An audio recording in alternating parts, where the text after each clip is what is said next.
Radio Lancashire, Dr. Hook, when you're in love with a beautiful woman. I think that Dennis Le Corrier, this is one of his favourite theatres, very often on here at the Atkinson in Southport. We're live from the Atkinson this afternoon through till 4. We're over the border today, all part of our summer tour. Thanks very much indeed, by the way. Yesterday we were in Carnforth, lovely to see so many people turn up. You can nip in today, of course. We visit places the BBC Radio Lancashire visitors, listeners would visit, and this is certainly one of them, the Atkinson in Southport. With me now is Matthew Hepworth. Now, Matthew is a Lancashire metal detectorist from Morecambe. He was the finder of the Warton Viking silver hoard. Some of it, by the way, on display at the Atkinson. What does the hoard consist of then, Matthew, that you found? Well, Gilly, there's 14 objects of silver in total. I originally found the hoard in 1998, 10 objects, and from that time, with the action of ploughing and the farm work, I've metal detected 4 other items of silver. There's 3 Arabic coins, they're called dirhams, and the earliest coin was minted in Samarkand, Tashkent, Uzbekistan, southern Russia as was, and that was minted in 898. And the final coin was minted in the same place in 912 AD. So it gives context to the hoard, and obviously makes it aware that there was a deposition date of around that time, around 912, 915. There was 2 halves of a silver arm ring, and other silver ingots, and it's classed as hack silver because the Viking economy in the early 10th century primarily was a bullion economy as per weight of the metal for trade, etc. It sounds like when you find anything, particularly with the Warton Hoard, you've done a lot of research. Does that get you interested in the history then of the Vikings? Yes, it does, yeah, because every find that I make, I always research into it, be it Bronze Age finds or Roman or Viking finds. I always research my finds, and it does get you interested in history and obviously what our ancestors did with the day-to-day living.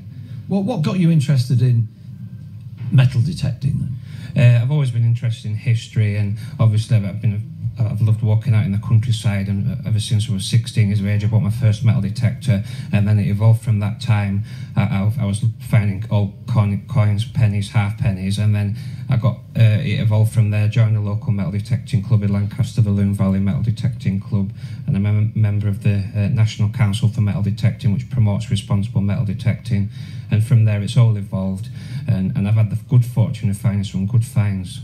But presumably, as you say, promoting responsible metal detecting, you can't just turn up on someone's land and start, with your metal detector and then start digging things up. That's very true, that, and as a member of the National Council of Metal Detecting, NCMD, promoting responsible detecting, there is a code of conduct that we follow. Obviously people can look on the website for more information on that. There's information about clubs, etc., and the Treasure Act of 1996 and the Portable Antiquities Scheme, which is a voluntary scheme whereby people, predominantly metal detectorists, but members of public, gardening, working the land, walking fields, find objects of archaeological interest, then they can report that through the voluntary scheme through the fines liaison officers per region.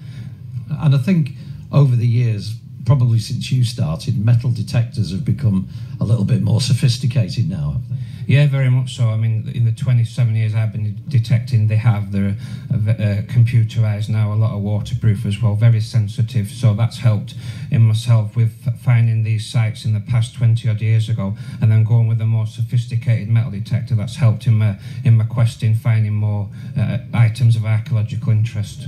27 years ago, can you remember, when you were detecting and the alarm went off, what was your first find? Well, it was very exciting. It was just like finding, as I said before, pennies, half pennies, Victorian coins. I thought, wow, this is just fantastic, and I was hooked from then on, really. And I think also with your metal detecting, you're part of an archaeological team working on projects throughout Lancashire and Cumbria. Yeah, that's very true. I had the good fortune in 2013 to find an unknown Bronze Age burial site, and following further excavation and surveying with archaeologists, I reported a Bronze Age hoard from this hilltop, which is overlooking Morecambe Bay. It yielded, it proved that there was a Bronze Age burial site which is unknown to the experts, and from that I've worked with other archaeologists in our area, with Paul Sherman, the organiser for the Atkinson, and with Claire Asplin in landscape projects around Morecambe Bay, and I've had the good fortune of working with them and finding other items of archaeological interest. And with your metal detector, how often are you out in the fields, and are there ideal conditions to get out there?